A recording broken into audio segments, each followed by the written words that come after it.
উচ্চমূল্যে কেনা গ্যাসের সংকট ব্যাংকের সুদহার বৃদ্ধির পাশাপাশি রপ্তানি প্রণোদনা কমিয়ে দেয় ঝুঁকির মুখে দেশের বস্ত্রশিল্প। আর এভাবে চলতে থাকলে অচিরেই পাটের মতো এ শিল্পেরও বিলুপ্তি ঘটবে এমন আশঙ্কার কথা জানিয়েছেন বাংলাদেশ টেক্সটাইলস মিল অ্যাসোসিয়েশন বিটিএমএ সভাপতি মোহাম্মদ আলী খোকন।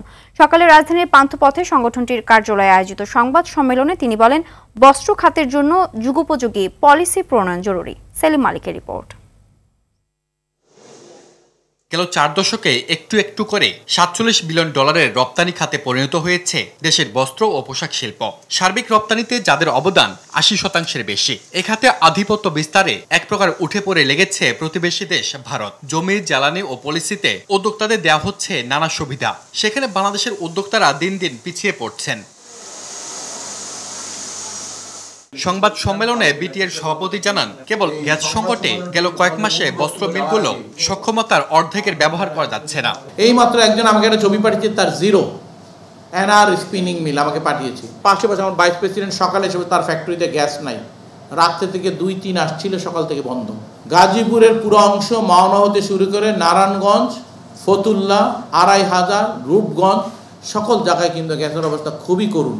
এর মধ্যে ব্যাংকের সুদের হার বেড়েছে 14.5%, শ্রমিকের মজুরি বেড়েছে 70%। ডলার সংকটে কাঁচামাল আমদানি ব্যাহত হচ্ছে, এমন বাস্তবতায় কমানো হয়েছে রপ্তানি প্রণোদনা।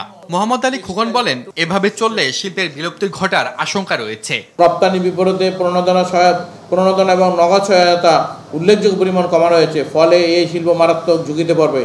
এই শিল্পের অগ্রযাত্রা থেমে যাবে এবং ব্যাপক সম্ভাবনাময় শিল্পটি ভবিষ্যতে বাংলাদেশ পাট শিল্পের মতো বিলুপ্তি হতে পারে। শিল্পের উন্নয়নে উপায় একটাই, বস্ত্র খাত বান্ধব পলিসি প্রণয়ন। আপনি আমার গ্যাস বিল নেবেন 31 টাকা, পাওয়ার প্ল্যান্টের গ্যাস বিল নেবেন 15.5 টাকা। এই বৈষম্যটা দূর করেন না, মিনিমাম এটুকু আনেন না। আপনি আমাদের ওই জায়গায় দেন না, আমাদের নগদ টাকা দরকার নাই। আমরা বলছি আপনারা আমাকে $1 লক্ষ গ্যাস দেন, আমি আপনাকে $40 লক্ষ এক্সপোর্ট রপ্তানি আয় দিব। পাশাপাশি ব্যাকওয়ার্ড লিঙ্কেজ শিল্পের উন্নয়নেও সরকারের সহায়তা চান বিটিএম এর সভাপতি। সেলিম মালিক, RTV, ঢাকা।